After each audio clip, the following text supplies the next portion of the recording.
going on, guys? It's the Live Rose. I'm here with Valerie. Thank you for having me, Valerie. Hi, Ian. Thank you so much. So here with the Live Rose. Oh, thank you. I appreciate it. My first time in Cartagena, you know, so I had to make sure I come by and see one of the best spots, you know. So thank you for having me. Thanks for choosing us. Absolutely. So I like to always get the background story of everybody I talk to, the origin story of, you know, everything, where you're from and how you got here today. So if you don't mind, please let me know where you're from and everything from there. Well, I'm originally from France. My dad is French. My mom is from here, Colombia, from Cartagena. Well, I was born and raised in France, close to Paris, and lived my first life. That's a great way to put it. Yeah. Until my 30s over there, and mainly close to Paris. And I was a consultant mainly in the financial field. Nice. And I decided to change lives. Hey, very nice choice. So I moved here. Well, I have family still here, so it was easier. Also, I knew Spanish. I was gonna ask that too. Did you have to like acclimate yourself language-wise, or you already knew? Yeah. I knew. My mom talked to my brother and I in Spanish since we were kids, so I knew Spanish. Obviously, I improved it since I moved here, and I use it now every day, which was not the case when I was back in France. So yeah, it was easy on that side. Absolutely. And yeah, I came and trying to see if there was an opportunity for a French cuisine restaurant, French bistro, and there was not at the time. It was in 2014, and so I decided, yeah, you know what, why not? And I was trying at that time to open something in France after I got a bit sick of the consulting gig. Yeah. Not sick, but bored. It was not my dream job. Absolutely. So I tried to put something up over there. It didn't work out, and also the investment is way higher back in Paris, obviously. So you know what? Things weren't going through, and I said I'm going to see what I can do in Colombia. I always wanted to come here and live for a while. Getting back to a part of my roots. Absolutely. And I came, and there was not much French offers, so I was like, there might be a spot for me, and there I was. Yeah, absolutely. That's an amazing. I arrived in May 2014 and opened Montmartre in January 2015. Very nice. Yep. Very nice. And you brought up two things that I noticed.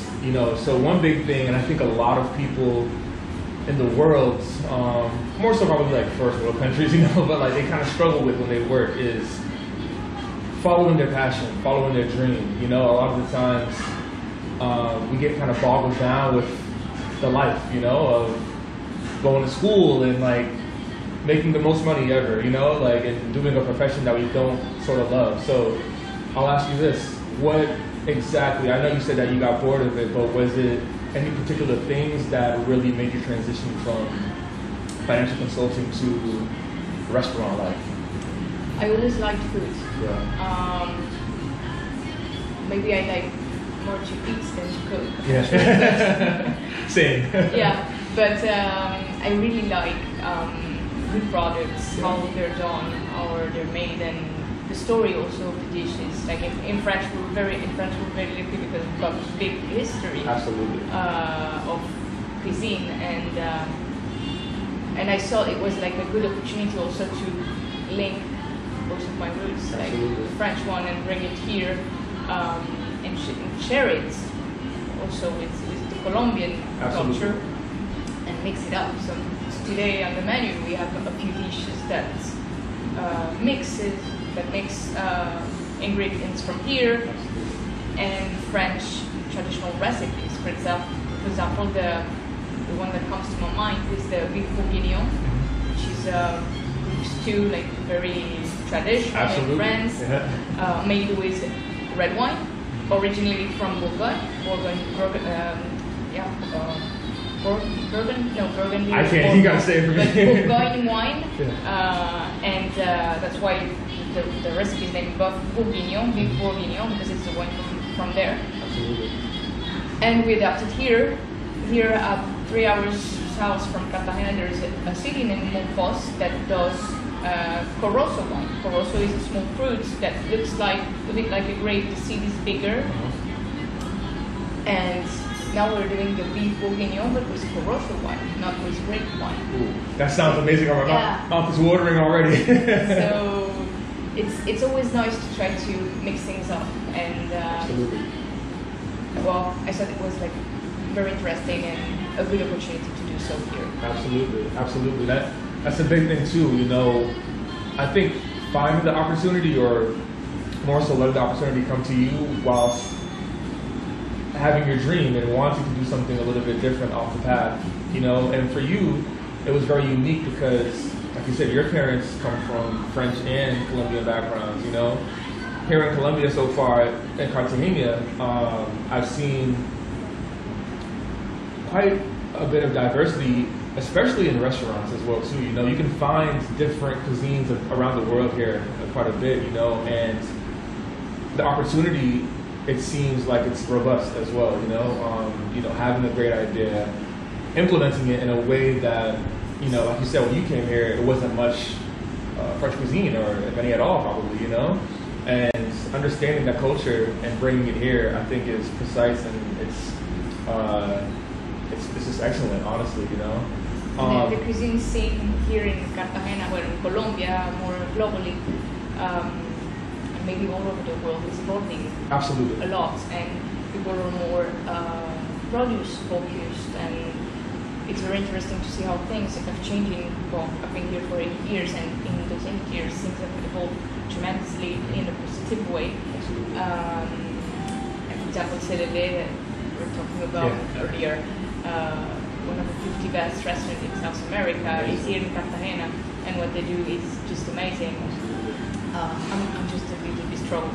I'm not a gastronomic restaurant. Yeah, no. They definitely are. Like, they are chefs that are, you know, amazing, creatives. Absolutely.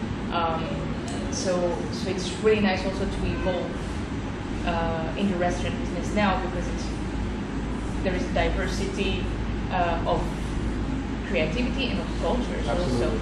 We've got here in Cartagena a big, what we call los turcos, so big Arabic immigration that has been for ages here in Cartagena and Colombia. So there is a lot of also Arabic or say more Arabic dishes. Absolutely. Here, the influence. And it's very too. visible. Yes, yes. So Cartagena is not a big city, but it's a great hub as far as food is concerned. Absolutely.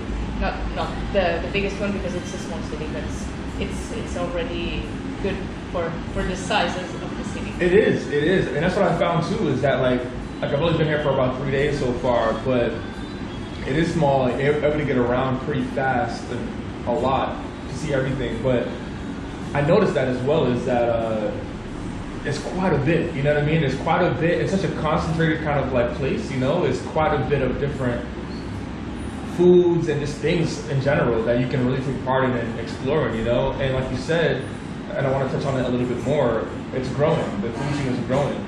Do you see people, whether it be tourists or even locals, their appetite, their palate, like becoming more vast in a way that it's like they want to try more things? Yeah. Yeah, I guess so, or at least I want to believe that. But definitely, Yeah. well, maybe not everyone, and there is always going to be an offer, like a more generic offer. Absolutely. But people are more attracted to discovering new flavors and also the social networks and working on that way. And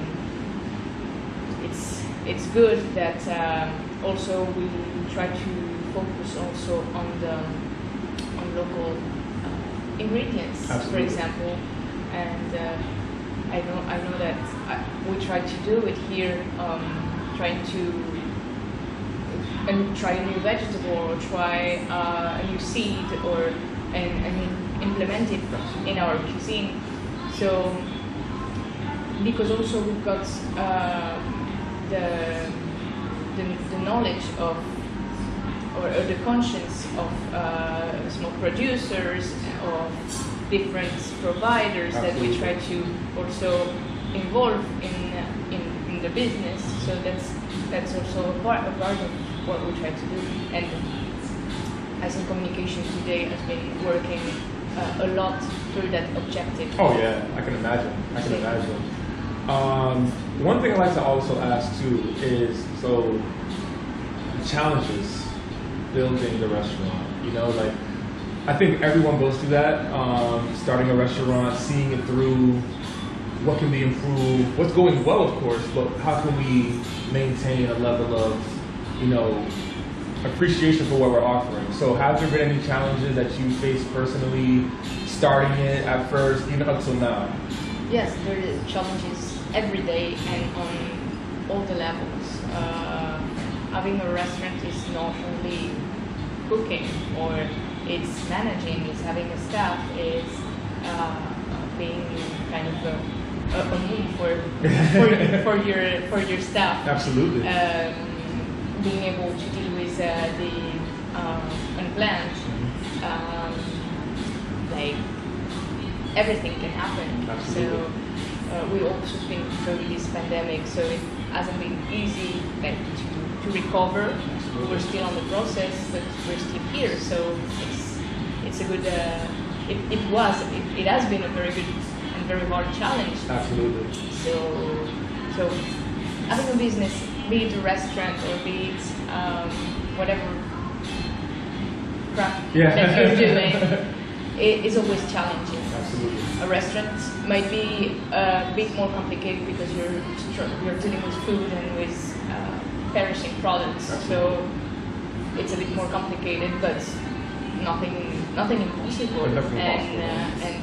It's beautiful to be able to transform products. That's what made the beauty of having a restaurant and being in the kitchen, to be able to have raw stuff and have a beautiful dish at the end of the day. Absolutely. The start product and the end product is like the absolute ultimate goal. Yeah. So the challenge is also there. Mm-hmm. Is also having the client here, trying to have him or her have the best experience possible. So that's also the day-to-day challenge. Absolutely. And to touch on that 1 second too, I guess we're towards the tail end of the pandemic now, right? Like it's technically still going on, but I think people are coming out a little bit more. Does it reflect here at the restaurant now as well? As you touched upon before, I know it's been somewhat of a challenge in the past, recently.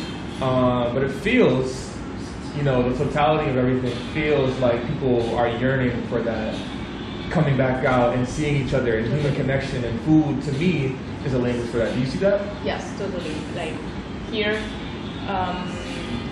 we can definitely feel it since the beginning of this year, 2022. Foreign tourists come again to Cartagena, and until now it was more local Colombian tourists. Absolutely. And I guess that people have been so bored and tired of being at home during this pandemic. Yeah, because we're used to traveling more, and they wanted to go outside and they wanted to share. So I guess there is a kind of a boom. Yeah, definitely. Because there was so many restrictions for almost 2 years. Absolutely. So yeah, people are definitely living again. Oh yeah, absolutely, and it's a beautiful thing. I want to talk a little bit about like the restaurant scene here in Cartagena. We talked about it obviously throughout the conversation so far, but how is the mix in terms of, is there competition? Is it like a friendly atmosphere? Is it welcoming overall with the neighboring restaurants? It's especially in the time now we've talked about where people are beginning to, open back up, and new restaurants are opening too, and even the restaurants that have been here are, trying new things. How is the atmosphere and totality of everything there?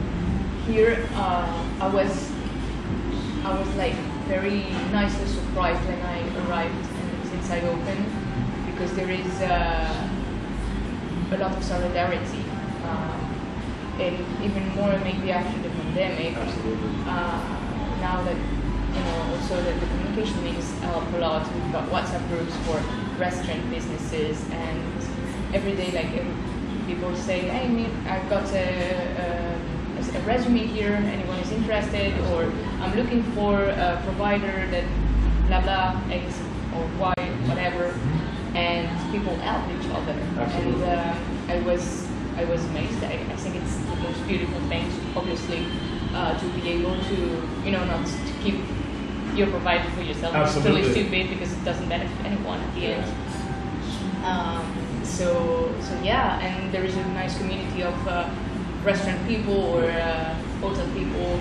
Myself, got many friends that are in the business. Absolutely. And we're always there to help each other for whatever we need. Okay, awesome. That sounds great. Yeah. Maybe it's because Cartagena is also not a big city. Yeah. It's not I don't know. different. I don't know how it is in Bogota, but I guess people are collaborating more with each other, and maybe it's a global trend. I didn't feel that way like when I was living in France. Yeah. I didn't feel that was a reality. On the opposite, I would say. But talking to friends that have also a restaurant business over there now, I feel like things are changing. Absolutely. And people are being more, driven. Yeah, absolutely, and that's how it should be.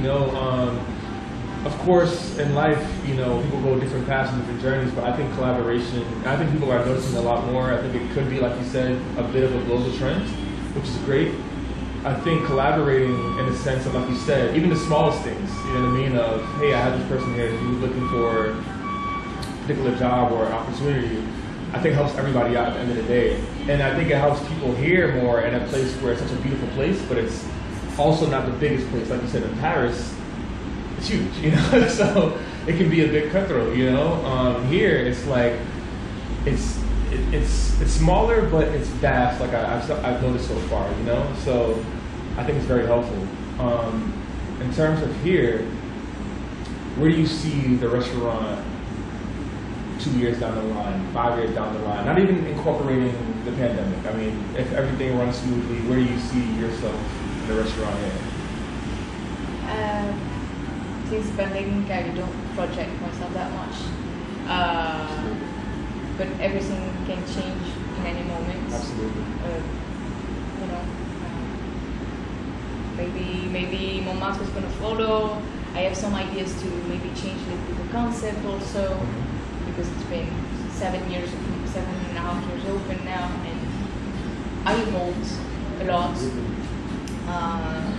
Want to give it maybe more focus on the vegetarian and vegan options, because myself I'm trying to switch also a little bit. Okay. So we'll see. Those are only ideas. Absolutely. That we try to develop besides the day-to-day business. Absolutely. So sometimes it doesn't go as fast as you wish, but you still have the idea and you process and you work on it. Absolutely.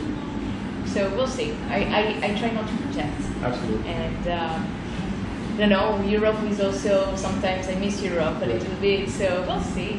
No, I don't like to make big plans. Yeah. Maybe see the opportunities that will present and take them or not. Absolutely. And do you go back home to Paris, or do you consider here home now? Well, both? Both. Yeah. I had planned a vacation on March 2020, and oh man, the beginning of everything. it was the worst idea ever. I had to come back, in an emergency to close the restaurant for the time that we had to close. Absolutely. It was 7 months closed here. Well, not attending the public, so we could do like deliveries and stuff. Yeah. And going again to Europe in September. Nice. So happy to have a vacation after two and a half years. Absolutely, I can imagine. This is like my first time, actually, practically my first time in a real vacation in 2 years. Nice. Like, so yeah, so I understand like the feeling of wanting to get back and experience, you know. Yeah. You know. One last question I have for you that I think everybody would want to know: when they come here, what is the best dishes that they should have? If someone's coming here from Egypt, someone's coming here from Australia, and they want to sit down and they ask me you, what would you recommend? Well, I could recommend anything on the menu. Yeah, honestly. One of my favorites is the steak cheese. Is a camembert with mango chutney and in puff pastry, and we cook it in the oven. So I'm a cheese lover. Yeah, absolutely. So I was telling about the vegetarian, vegan, totally vegetarian. Yeah, myself. not vegan. So I could not give up on cheese. Yeah. But yeah, one of the best starters. My ceviche, even if it's not French. Yeah. We've been doing our own version of it, and it has been a nice success. As far as the menu is concerned, we've got the beef bourguignon, as we do this local touch. Absolutely. With the Corosso wine, would be one of my favorites. And well, I guess people come here also to have French tastes. Absolutely. So I would say the potato gratin dauphinois, which is probably my favorite side. Mouth is watering. Mouth is watering. You're gonna try it. Mouth is watering. And I don't know, what else could I recommend? As far as desserts are concerned, the crème brûlée, we flavor it with mandarin zest, and it has been our hit dessert since the opening. Yeah. It's the only dessert I haven't changed since the opening. Wow, it's a hit. It's an absolute hit. Yeah, that is people really amazing. like it. That is amazing. So you hear that when you guys come here, you know, that's it right there, you know? Yeah. So yeah, Valerie, thank you so much for sitting down with me. Thank you, dear. Giving me your story. It's well appreciated here in Cartagena, and thank you so much. Appreciate it. Thank you. Absolutely. All right, guys, it's a live